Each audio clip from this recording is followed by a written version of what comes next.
Mon combat à moi, c'est l'amour. Pourquoi? Parce que notre société traverse une période ultra contradictoire. Notre ambition pour nos vies amoureuses est toujours élevée, nous croyons toujours à l'amour fou, mais nous n'avons plus du tout les moyens de nos ambitions. On part dans chacune de nos relations d'une feuille blanche, bille en tête, sans repère, sans maturité affective, car on a laissé loin derrière nous le modèle patriarcal, bien imparfait, en manque d'égalité, mais au moins y donner un cadre. On a abandonné l'éducation affective transmise par nos mères, nos grands-mères, le prêtre, le rabbin, les religions, l'école. Bilan, il y a 18 millions de célibataires en France qui cherchent l'amour et près de 45% des mariages qui finissent par un divorce. Et avec la multiplication et le succès des sites de rencontres, des applis, on pourrait croire que le célibat serait un choix délibéré, mais apparemment non, car le mythe du grand amour perdure.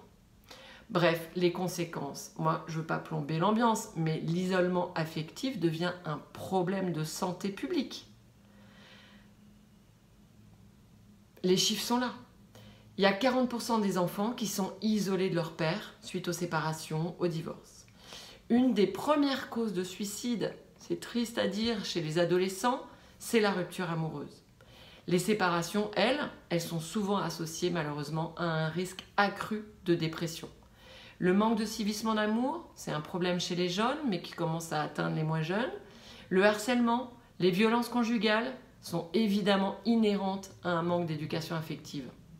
Bon alors, heureusement, il y a notre retour à la nature et notre quête de sens qui s'opèrent dans notre assiette, on est tous d'accord, dans notre tête, yoga, méditation, développement personnel, dans le boulot aussi, avec toutes ces formations sur les soft skills.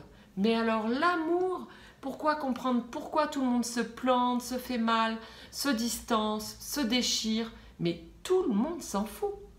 Les inégalités sont incroyables entre un enfant qui est intriqué dans les problèmes affectifs de ses parents et un enfant qui vit un climat affectif à peu près serein.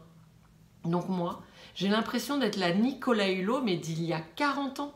Car là, il faut se réveiller, faire quelque chose pour l'amour ici-bas. On fait n'importe quoi et on raconte n'importe quoi. 3 exemples d'injonctions de notre société sur l'amour. La première, être heureux en amour, c'est une question de confiance en soi. Mais n'importe quoi, ça n'a rien à voir, car l'amour, c'est une émotion. La plupart des gens manquent de confiance en eux. Et donc, s'ils cherchent à montrer qu'ils ont confiance en eux, justement, c'est là qu'ils ont tout faux, car ils vont envoyer une petite musique d'eux-mêmes qui est complètement dissonante. Vous comprenez? On ne va pas capter leur vérité, on ne va pas capter leur sensibilité, leur vulnérabilité, puisque justement, ils veulent la cacher. Et la lumière de chacun de nous, elle passe par notre vulnérabilité, par notre sensibilité. C'est ça, être ému par quelqu'un. Deuxième injonction complètement débile. L'amour, c'est une question de connaissance de soi. Mais encore n'importe quoi. C'est très bien de se connaître, bien sûr, mais ça prend toute une vie. Et donc, je vois des femmes, moi, qui vont attendre des années pour chercher à se comprendre, chercher à se connaître, comprendre leurs critères, et puis elles vont se réveiller trop tard. Troisième injonction. Savoir aimer ou ne pas savoir aimer. Ben non, on ne sait pas aimer. Ça s'apprend dans la relation et c'est normal de commencer une relation sans savoir aimer. Voilà, donc j'ai envie de vous dire, alors on fait comment pour bien s'y prendre? Eh ben, on se dit juste que l'amour c'est une émotion et donc que c'est une disposition de soi à l'autre. Est-ce que l'autre perçoit ma vision du monde, ma sensibilité? On est tous programmés pour aimer et être aimés, mais apparemment on a tout oublié. Alors on va se réveiller pour réapprendre la connexion entre les individus, s'il vous plaît. À très vite.